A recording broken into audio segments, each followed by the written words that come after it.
The Virginia morning hung heavy with the promise of rain. A dull, pewter sky pressing down on the manicured lawns of Manassas Park.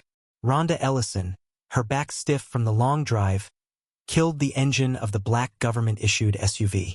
A sigh escaped her lips, a mixture of exhaustion and a quiet satisfaction that felt unfamiliar after years of structured military life. This was it. Home. A place where the crisp, starched routine of the army could finally give way to what? She wasn't entirely sure. The uncertainty, a low hum beneath the surface of her composure, was both unsettling and strangely exhilarating. As she stepped out onto the asphalt, the cool, damp air kissed her face. Across the street, an older man in a faded Virginia Tech sweatshirt watched from his porch, a mug clutched in his hand. His gaze, neither hostile nor welcoming, was simply observant. Rhonda registered his presence with a curt nod, a lifetime of ingrained vigilance making it impossible to ignore even the most mundane observation. She turned her attention to the back of the SUV, the metal still radiating the engine's heat. Home. The word echoed in her mind, a hollow chamber waiting to be filled. She reached for the first box, a heavy carton filled with books, the weight familiar and comforting. "Ma'am, is this your vehicle?" The voice, sharp and official, sliced through the quiet morning. Rhonda turned, her hand still gripping the cardboard flap. A young police officer, barely out of his teens, stood beside her, his hand resting on his holster. He was all sharp angles and nervous energy, his uniform too crisp, his badge gleaming too brightly. Insecurity masked by bravado, she noted, a familiar archetype. "It's government-issued," Rhonda replied, her voice even, controlled. She deliberately did not remove her hand from the box, maintaining a posture that was neither aggressive nor submissive, simply present. "I'm just getting home." Brewster, his name tag proclaimed, shifted his weight, his gaze darting from the SUV to the license plates and back to her. "Government-issued?" he repeated, the skepticism thick in his tone. His eyes, she observed, held a flicker of something beyond mere professional curiosity. Resentment, perhaps even a hint of fear. It irritated her, this unearned suspicion, this presumption that her military service somehow made her a threat. Internally, a flicker of anger ignited, a familiar heat that she had learned to control through years of discipline. "Breathe, Ellison. He's just a kid playing cop." The thought, a cynical whisper in the back of her mind, helped to temper the rising irritation. This wasn't a battlefield. This was her driveway. "Yes, officer," she reiterated, slowly, deliberately, as in, belongs to the United States government. "I'm Colonel Rhonda Ellison, recently retired."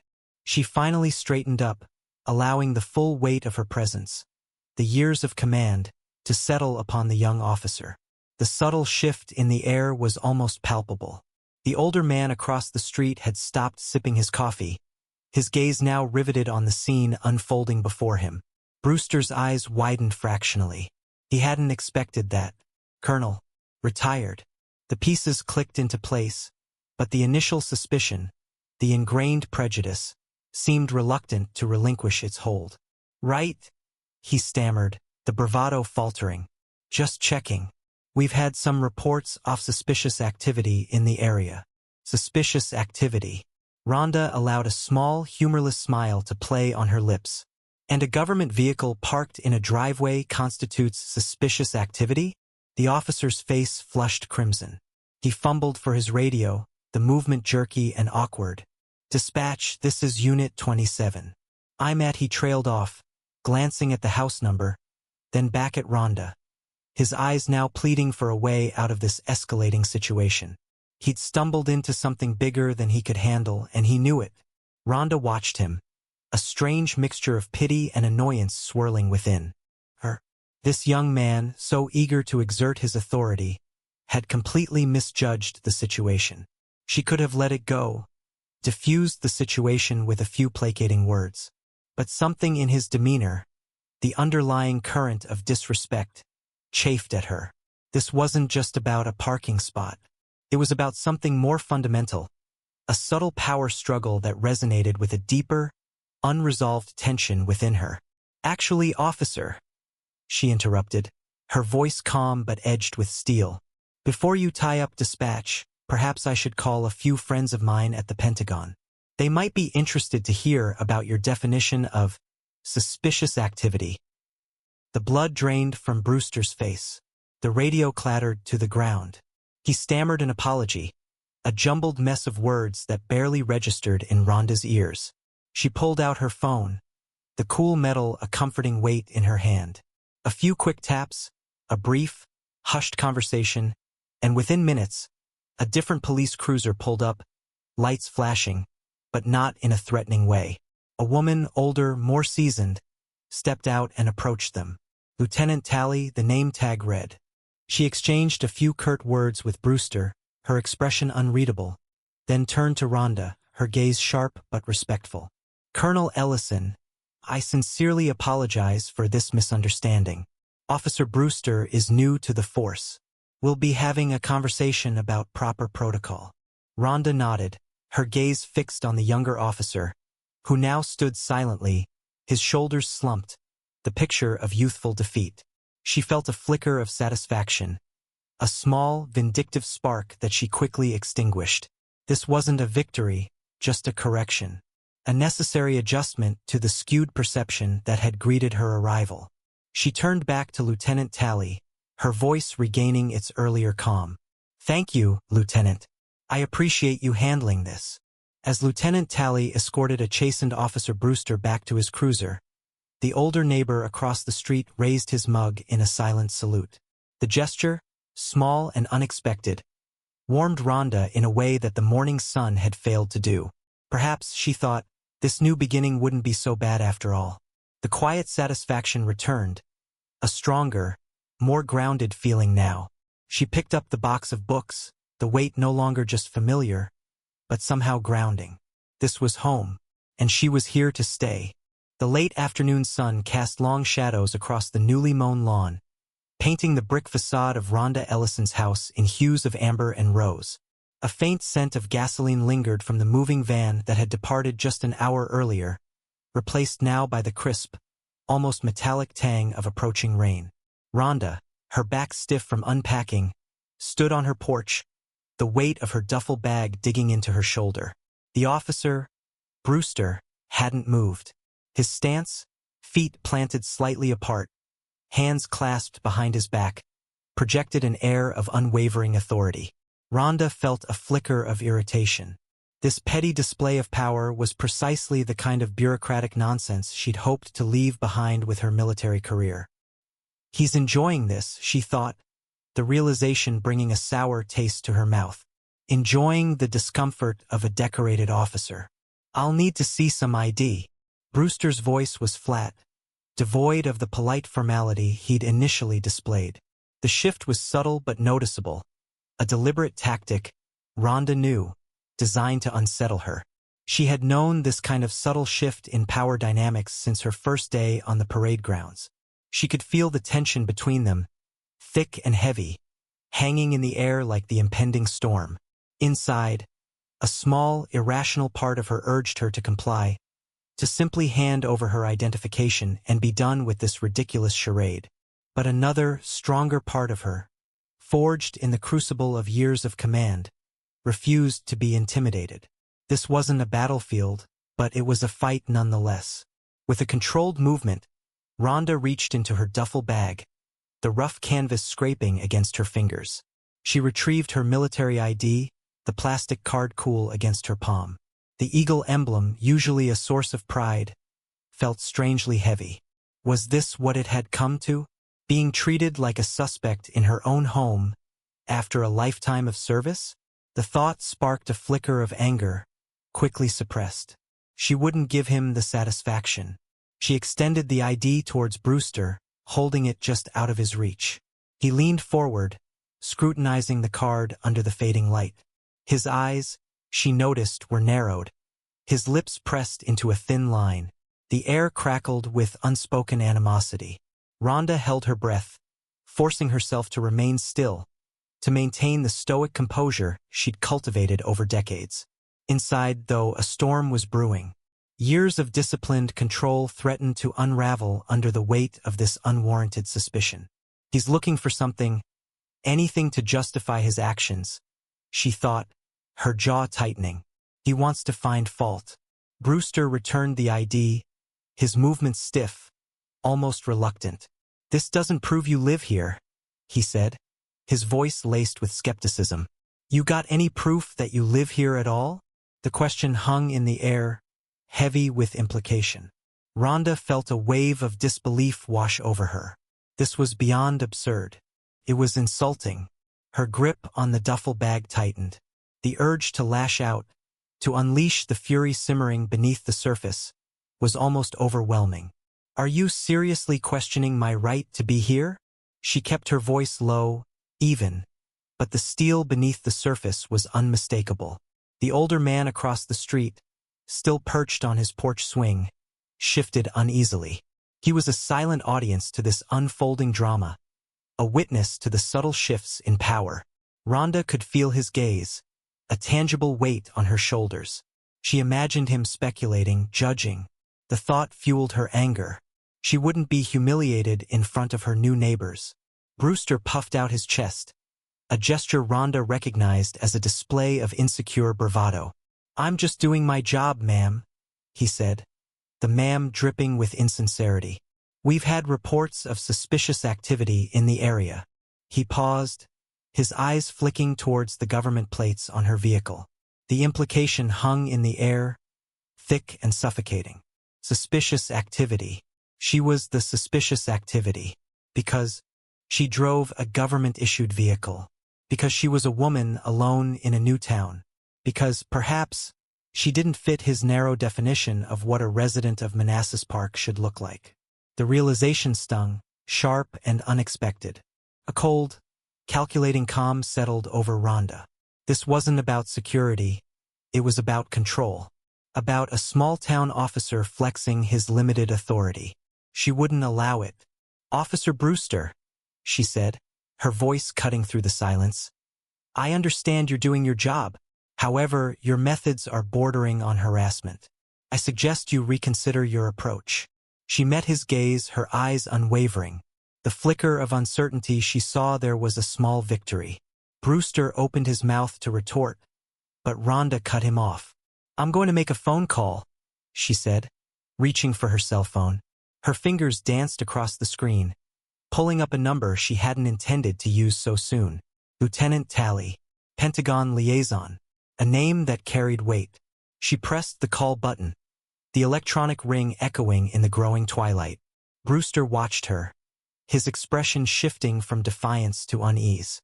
The game had changed. The phone clicked, and Lieutenant Talley's crisp voice filled the air. "Ellison? Everything all right?" "Not exactly, Lieutenant," Rhonda replied, keeping her voice low, controlled. She proceeded to recount the events of the past hour, her tone measured, factual, devoid of emotion. She could feel Brewster's gaze burning into her, a mixture of anger and apprehension. The older neighbor, still on his porch, leaned forward, his interest piqued. As Rhonda spoke, she saw the blood drain from Brewster's face. His bravado had evaporated, replaced by a sickly pallor. He knew he'd overstepped. He knew he was in trouble. The subtle shift in power had completed its arc. The hunter had become the hunted. The call concluded swiftly. Rhonda hung up, the silence punctuated only by the chirping of crickets. "Lieutenant Talley sends her regards," she said, meeting Brewster's gaze. "She'll be contacting your superiors shortly." She didn't need to say more. The message was clear. Brewster mumbled something unintelligible, his face a mask of humiliation. He turned and walked back to his patrol car, his movements stiff and awkward. The slam of the car door echoed in the stillness. He pulled away from the curb, the tires spitting gravel as he accelerated down the street. He didn't look back. Rhonda stood on her porch, the weight of the duffel bag no longer noticeable. The tension that had gripped her for the past hour slowly dissipated, replaced by a quiet satisfaction. The approaching rain finally began to fall, a soft drizzle that kissed her face. The air felt clean, washed clean. Across the street, the older man raised a hand in a hesitant wave. Rhonda returned the gesture, a small, almost imperceptible smile playing on her lips. The neighborhood, she realized, had just witnessed a subtle but significant shift. They had seen her strength, her resilience, and they had seen the consequences of underestimating her. The late afternoon sun cast long shadows across the freshly mown lawn, painting the brick facade of Rhonda Ellison's new home in hues of burnt orange and deep red. The air, still thick with the summer's humidity, carried the faint scent of gasoline and cut grass, a strangely comforting aroma that reminded her of childhood summers spent on her grandfather's farm. Yet, the knot in her stomach, a constant companion for the past few weeks, remained. Retirement, she was discovering, was a different kind of battlefield. The quiet hum of the suburbs, the absence of barked orders and the rhythmic thump of helicopter blades, felt alien. She'd spent her life navigating the complexities of military strategy, yet unpacking boxes in an unfamiliar house felt like traversing a minefield. Officer Brewster's presence, a lingering stain on the otherwise pristine canvas of her new life, did nothing to ease her unease. He stood a few feet away, his posture rigid, his gaze fixed on the government plates of her SUV. The initial flicker of amusement at his overzealous suspicion had long since been replaced by a slow-burning anger. He thinks I'm a threat, she thought, the absurdity of the notion almost comical. 30 years, countless missions, decorations that could fill a display case.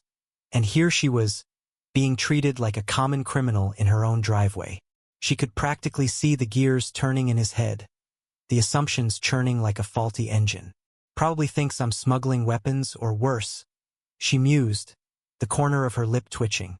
She'd faced down enemy combatants without a tremor. Yet this small-town cop managed to stir a disquiet she hadn't felt in years. It wasn't fear, not exactly. It was more a profound weariness, a sense of being misunderstood, of having her service reduced to a suspicious license plate. The weight of his gaze pressed against her, a tangible force. Rhonda adjusted the strap of her duffel bag, a simple action that spoke volumes. She'd mastered the art of nonverbal communication, a language far more potent than words. Every movement, every breath was calculated. She wouldn't give him the satisfaction of seeing her ruffled. "Officer," she began, her voice calm, controlled, a stark contrast to the tempest brewing within. "I understand you're doing your job, but I assure you, there's no need for concern." She could almost taste the irony in her words. She, the one who had dedicated her life to protecting this country, now had to justify her existence to a man barely old enough to shave. The audacity, she thought, her jaw tightening. Brewster shifted his weight, the movement almost imperceptible, but Rhonda noticed. It was the subtle shift of a predator realizing its prey wasn't as docile as it appeared. "Ma'am," he began, his tone a carefully constructed blend of authority and condescension. "We had a report of suspicious activity in the area.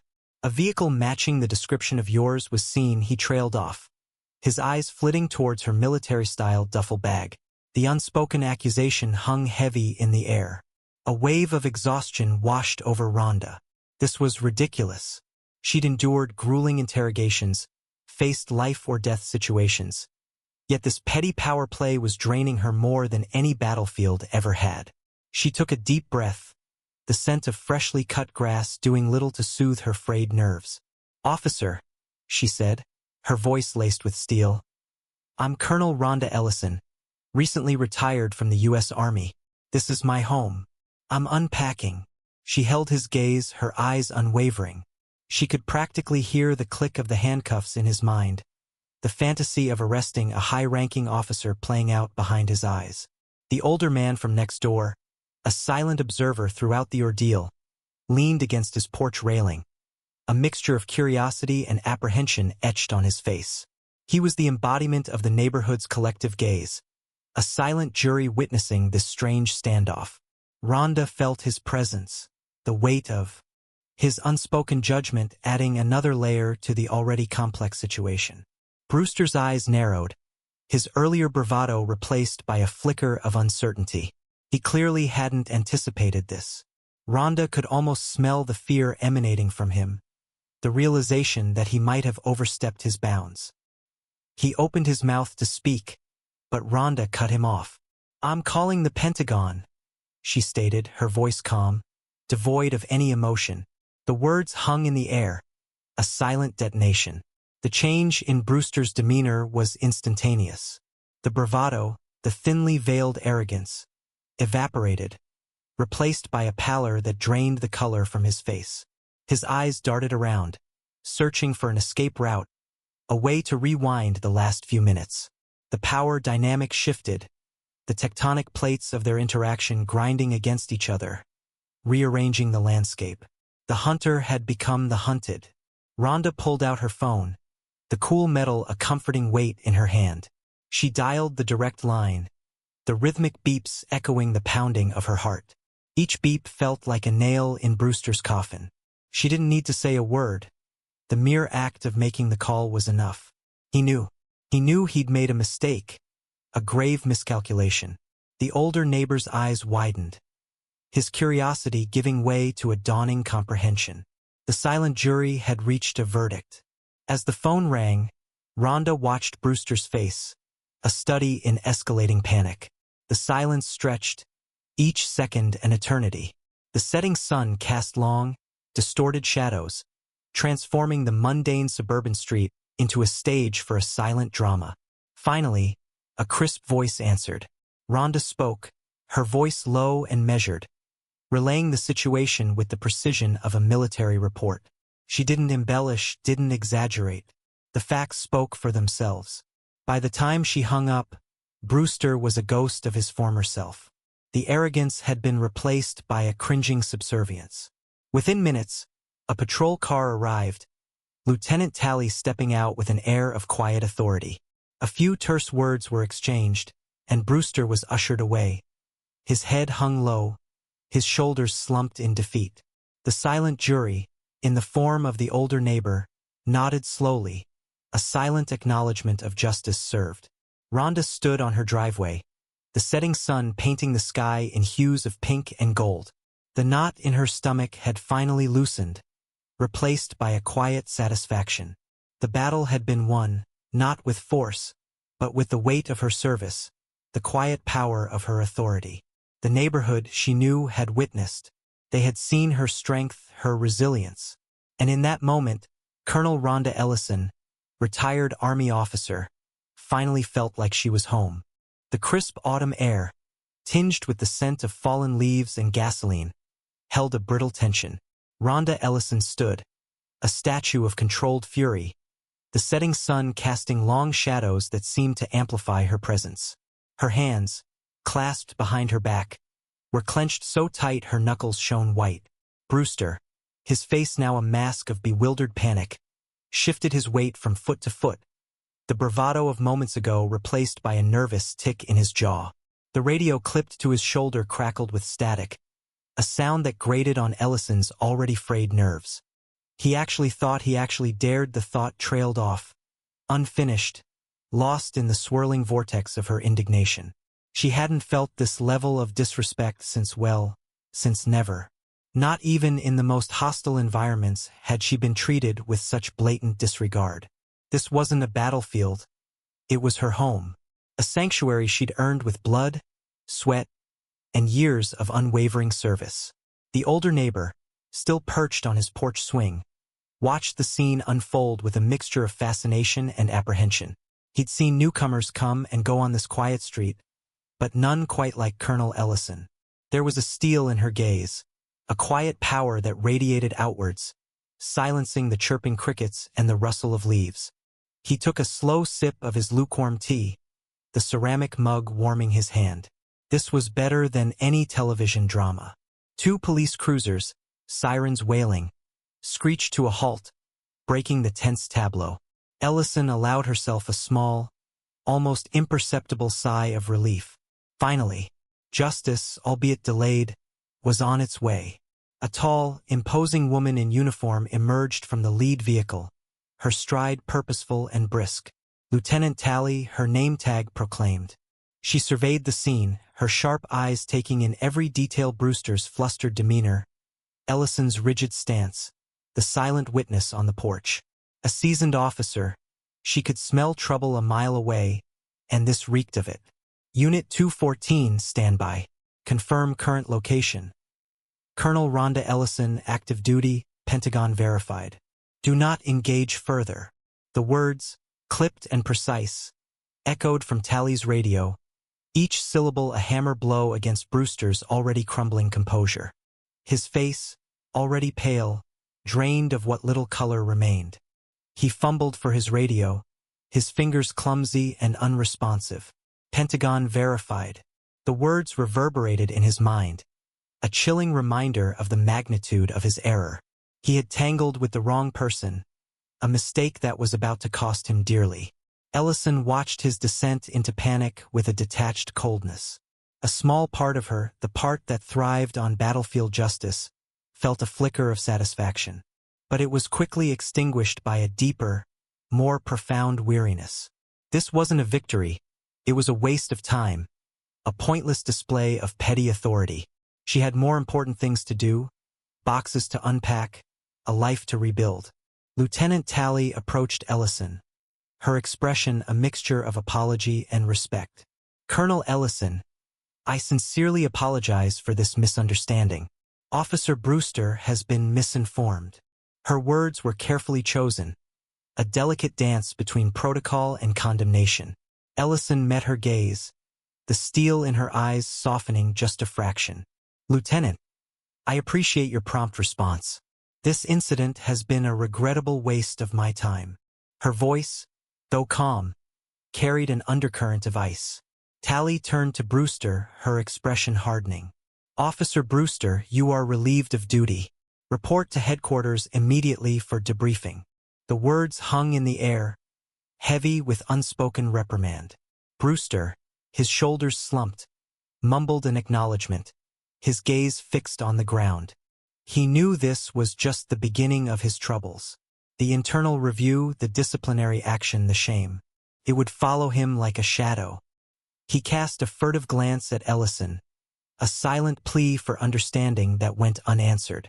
She had already dismissed him, her attention focused on the task at hand, getting into her house and closing the door on this unpleasant chapter. The older neighbor watched as Brewster retreated to his patrol car, his movements slow and defeated. He cleared his throat, a quiet sound in the settling dusk. Quite a show, he murmured to himself, a hint of amusement in his voice. He had a feeling things were about to get very interesting on this quiet street. Ellison, acknowledging Lieutenant Tally with a curt nod, finally turned towards her house. The key slid smoothly into the lock, a small click that echoed the finality of the situation. As she stepped inside, the scent of fresh paint and new carpet filled her senses, a welcome contrast to the lingering tension in the air outside. She closed the door firmly, shutting out the curious gazes, the whispers, the judgment. Inside, in the quiet stillness of her new home, she allowed herself a deep, cleansing breath. The battle was over for now. But the war, the silent, invisible war for respect, for recognition, for the right to simply exist without scrutiny, that war continued. She leaned against the door, her eyes closed, the weight of her rank, of her history, settling upon her like a familiar cloak. It was a burden, yes, but also a shield. And in this new, unfamiliar territory, she would need both. She opened her eyes, a flicker of resolve burning within their depths. It was time to unpack. It was time to begin. The Virginia morning air, crisp and carrying the scent of pine and damp earth, seeped through the open windows, a gentle caress against Rhonda Ellison's cheek. Sunlight, filtered through the still dewy leaves of the maple tree in her front yard, dappled the worn wooden floorboards of her porch. She sat cradling a steaming mug, the warmth seeping into her palms, a stark contrast to the lingering chill in the air. Yesterday's confrontation had left a residue, a faint hum of unease that vibrated beneath the surface of the apparent tranquility. The quiet, however, wasn't unwelcome. It allowed the tight knot in her stomach to loosen, the tension in her shoulders to ease. Retirement, she mused, was supposed to be about this, about finding stillness, about reclaiming the quiet moments stolen by years of service. Yet, here she was, in her new home, battling the same ghosts of misjudgment and prejudice she thought she'd left behind on the battlefield. She took a slow sip of her coffee, the bitterness a familiar comfort. It grounded her, reminded her of the countless dawn patrols, the shared cups of instant coffee in the biting desert cold.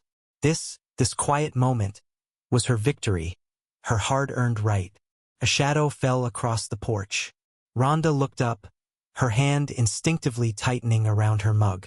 It was the older man from next door, the one who had watched the entire spectacle unfold yesterday.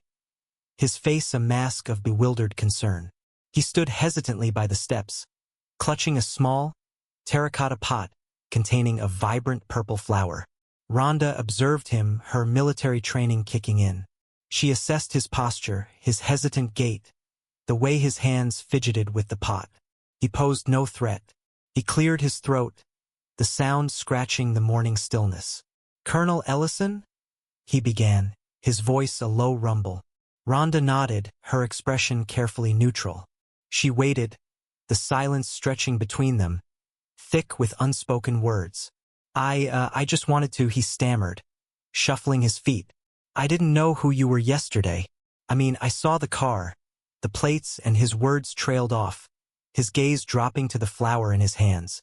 A flicker of annoyance sparked within Rhonda. Here it was again, the assumptions, the whispers behind cupped hands. The weight of her uniform, even though she wasn't wearing it, seemed to suffocate her. She took a deep breath, reminding herself that this man, this hesitant neighbor, wasn't the enemy. He was a product of the same fear and misinformation that had fueled Officer Brewster's arrogance. "I just wanted to say I'm sorry that happened," he finally managed, his voice barely above a whisper. He extended the pot towards her, a gesture of peace. "My wife, Mary, she grows these. Thought you might like it." Rhonda studied him for a moment, the lines etched around his eyes, the slight tremor in his outstretched hand. He was just a man trying to make amends. She recognized the genuine remorse in his eyes, the unspoken plea for understanding. A complex wave of emotion washed over her. Anger, yes, but also a strange, unexpected surge of empathy. She understood the fear of the unknown, the instinct to protect one's community. She'd lived that fear, fought against it, and seen its devastating consequences. This wasn't about power, about authority. It was about connection, about bridging the chasm of misunderstanding. "Thank you," she said, her voice softer than she intended. She took the pot, the rough terracotta cool against her skin. The vibrant purple of the flower, a splash of unexpected color against the muted browns and greens of her porch, seemed to symbolize something more. A fragile hope blooming amidst the remnants of yesterday's conflict. The man visibly relaxed, a small smile touching his lips. "It's a peace lily," he offered, as if the name itself held some sort of unspoken promise. "Mary says they bring good luck." "I could use some of that," Rhonda replied, a hint of dry humor in her voice. A faint smile tugged at the corners of her own lips.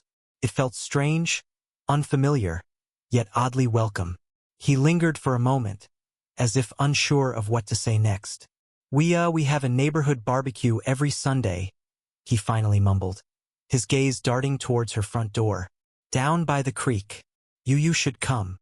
The invitation hung in the air, fragile, tentative. It was more than just an invitation to a barbecue. It was an invitation to belong, to be a part of something bigger than herself. It was an acknowledgement, a silent apology for the prejudice she had faced. Rhonda considered his words, the implications echoing in the quiet of the morning. She had spent years building walls, protecting herself from the judgment of others, from the assumptions that came with her uniform. She had come here seeking solace, seeking the anonymity of civilian life. Yet here was a chance, a small crack in the wall she had so carefully constructed. "I'll think about it," she replied, her voice carefully measured. It wasn't a yes, but it wasn't a no either. It was a possibility, a seed planted in the fertile ground of a new beginning. The man nodded, a sense of relief washing over his face. He turned to leave, then paused, as if remembering something. "I'm John, by the way," he said, extending his hand. "Rhonda," she replied, taking his hand in hers. His grip was firm, calloused, the hand of a man who worked the land. It was a different kind of handshake than she was used to, devoid of the formality and hierarchy of the military. It was human. He finally left, disappearing around the side of her house, leaving Rhonda alone on her porch, the peace lily a vibrant splash of color in the morning light. The quiet had returned, but it was different now. It wasn't the strained silence of yesterday, filled with unspoken accusations. It was a quiet imbued with the fragile promise of acceptance, the subtle shift in the unspoken narrative of the neighborhood. She wasn't just the colonel, the outsider, the object of suspicion. She was Rhonda, John's neighbor, the woman with the peace lily on her porch. She took another sip of her coffee, the bitterness now tinged with a hint of something else, something that resembled hope. "I'm not here to be anyone's lesson," she murmured to the empty porch, the words a quiet affirmation. "I'm here to live, just like you." The afternoon sun, filtered through the Virginia pines, cast long shadows across the hardwood floor. Dust motes danced in the golden light, a silent ballet accompanying the rhythmic rustle of packing paper. Rhonda Ellison, her back stiff from years of military posture, carefully unwrapped a framed photograph. Her fingers, calloused yet gentle, traced the edges of the silver frame. It was a picture of her and her late father, taken on her graduation day from West Point. His eyes, crinkled at the corners with a lifetime of laughter and hardship, held a pride that still resonated within her, a warmth that chased away the lingering chill of the earlier confrontation. He would have been furious, she thought, a wry smile touching her lips, but also proud. The thought was a double-edged sword, a familiar pang of bittersweet nostalgia. The house, still echoing with the emptiness of new beginnings, felt a little less hollow with each unpacked box. Each item, carefully placed, was a marker of her past, a testament to a life lived with unwavering dedication. The worn leather of her favorite armchair, the chipped porcelain teacup she'd inherited from her grandmother, the stacks of books each held a story, a memory waiting to be rekindled in this new space. A fresh start, she mused, the words tasting foreign on her tongue. After so many years of structured existence, of orders and deployments, the open-endedness of civilian life was both exhilarating and unsettling. A flicker of doubt, a whisper of uncertainty, brushed against the edges of her composure. Can I truly adapt? She wondered, the question hanging unanswered in the quiet of the afternoon. The rhythmic tap-tap-tap of a hammer against the wall punctuated her thoughts. She carefully positioned the photograph, aligning it perfectly before hammering in the nail. The sound, sharp and decisive, resonated with a sense of finality. This is it, she affirmed silently, the act of hanging the picture a symbolic anchoring of herself in this new reality. The image of her father, his unwavering gaze now watching over her new home, provided a strange sense of comfort, a silent reassurance in the face of the unknown. A faint hum from outside drew her attention towards the window. A lawnmower droned in the distance, a quintessential suburban soundtrack that felt surprisingly soothing. A woman, her face obscured by a wide-brimmed hat, tended to her rose bushes, her movements slow and deliberate. As Rhonda's gaze swept across the neighboring lawns, she noticed something shift. A wave from across the street, a hesitant smile from the elderly gentleman next door, the curious glances now replaced with nods of acknowledgement. The subtle change in the atmosphere was palpable, the earlier tension replaced by a cautious warmth. The incident with Officer Brewster, the unsettling display of authority, had inadvertently etched a line in the sand. It had, in a strange way, introduced her to the neighborhood, albeit in a less than ideal manner. They saw, she realized, the thought both unsettling and strangely empowering. They had witnessed her stand her ground, witnessed the consequences of challenging her. The quiet satisfaction, a slow burn in her chest, was a stark contrast to the simmering anger she had felt earlier.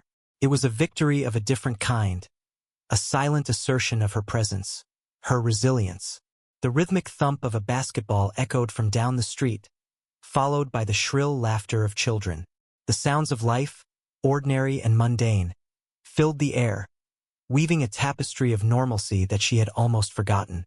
It was a far cry from the harsh realities of her military career, the constant hum of danger, the ever-present weight of responsibility. This was different, a new battlefield of sorts, one where the weapons were kindness, understanding, and the quiet strength of community. A faint smile touched her lips. Perhaps, she thought, the flicker of doubt from earlier replaced by a nascent sense of hope.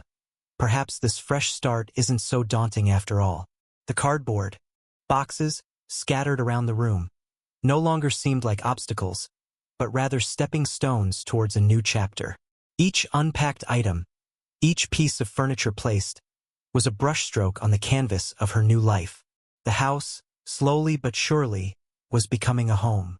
And as the sun dipped below the horizon, painting the sky in hues of orange and purple, Rhonda Ellison stood by the window, watching the neighborhood come alive with the soft glow of evening lights. The silent waves from her neighbors, no longer hesitant, but warm and welcoming, were a testament to the unspoken understanding that had settled between them. A sense of belonging, fragile yet tangible, began to bloom within her, a quiet promise of a future she was ready to embrace. The porch swing creaked a mournful rhythm, a counterpoint to the settling quiet of the Virginia evening. Rhonda Ellison sat motionless, the rhythmic sway doing little to soothe the lingering tension that coiled tight in her stomach. The fading sunlight cast long shadows across her newly mowed lawn, turning the emerald green to a deep, almost bruised hue. She inhaled deeply. The scent of freshly cut grass mingled with the faint, metallic tang of lingering anger. The confrontation with Officer Brewster, though hours passed, still echoed in her mind. Each word, each accusatory glance replayed with unnerving clarity. She had expected peace, a quiet sanctuary after years of service, a place where the echoes of gunfire were replaced by the chirping of crickets. Instead, she had been met with suspicion, the same insidious suspicion that had shadowed her throughout her career, a subtle undercurrent of distrust simply for wearing the uniform. Her fingers, calloused from years of gripping a rifle, traced the smooth wood of the swing's armrest. The wood felt alien, a stark contrast to the rough, utilitarian surfaces she had grown accustomed to. This house, this town, was meant to be a fresh start, a shedding of the old skin of military life. But the encounter with Brewster had exposed a raw nerve, a reminder that the world outside the fence didn't always understand or appreciate the sacrifices made within.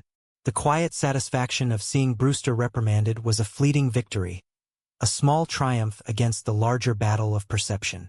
It was a victory, nonetheless, a small reaffirmation of her worth, a reminder that even in civilian clothes, the steel beneath hadn't rusted.